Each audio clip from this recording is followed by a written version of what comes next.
جاني تساؤل على واش نقدر نعدل الماسك.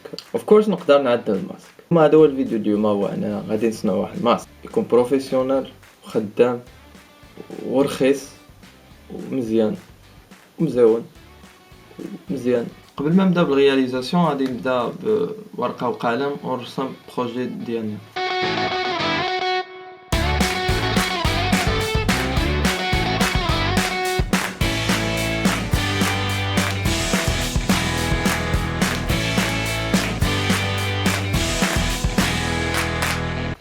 اي فوالا احنا سالينا. من بعد غادي ندخلو داكشي اللي رسمنا في إليستريتور على شكل 2D باش انه يتقطع، ومن بعد نصاوبو به الماسك ديالنا.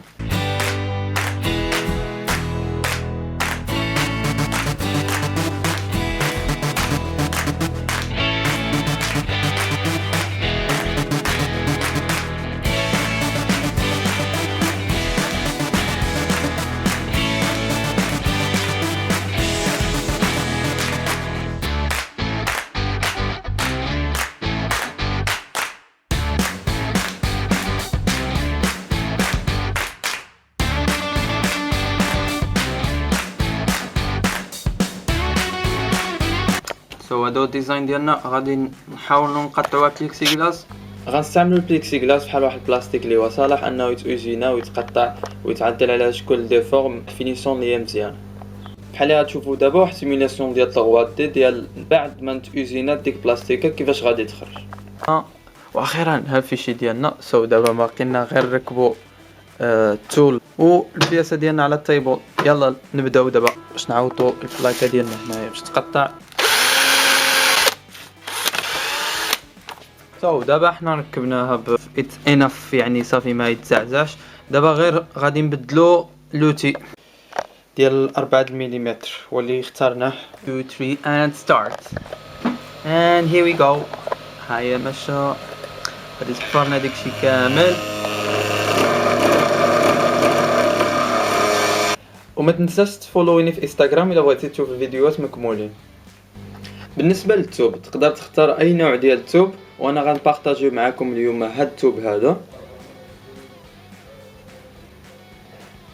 هو نفسه اللي كيكون في لي ماسك بروفيسيونيل.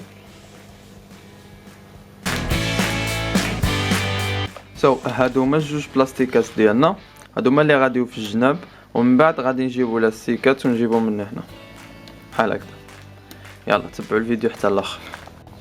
الفكره في الاساس هو انه غادي يكونوا هاد جوج بلاستيكات بحال شكل ديال الصمطه، ودابا غادي نقوموا بتقطيع ديال طروفات الثوب ديالنا باش يدخلوا هنا. غادي نقطع من الجناب. حاولوا تردوا بالكم على اليدين ديالكم. ها هي مزيانه. الحاجه اللي باقي خاصنا هي الاستيكات. غادي نشبرهم ونركبوهم مع الجنابات باش انهم يشبروا لنا ما بين الودنين. تبعوا الفيديو وتشوف.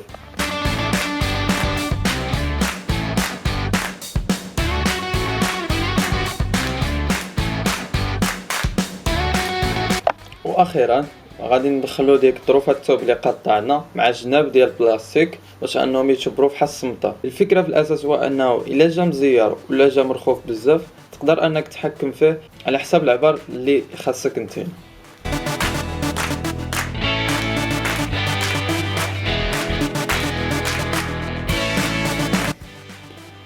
اي فوالا هذه هي الريزولتا.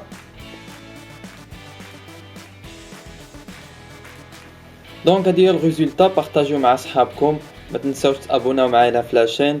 الى عجبكم فيديو ما تبخلوش علينا بشي لايك، وشكرا بزاف. بسلام عليكم.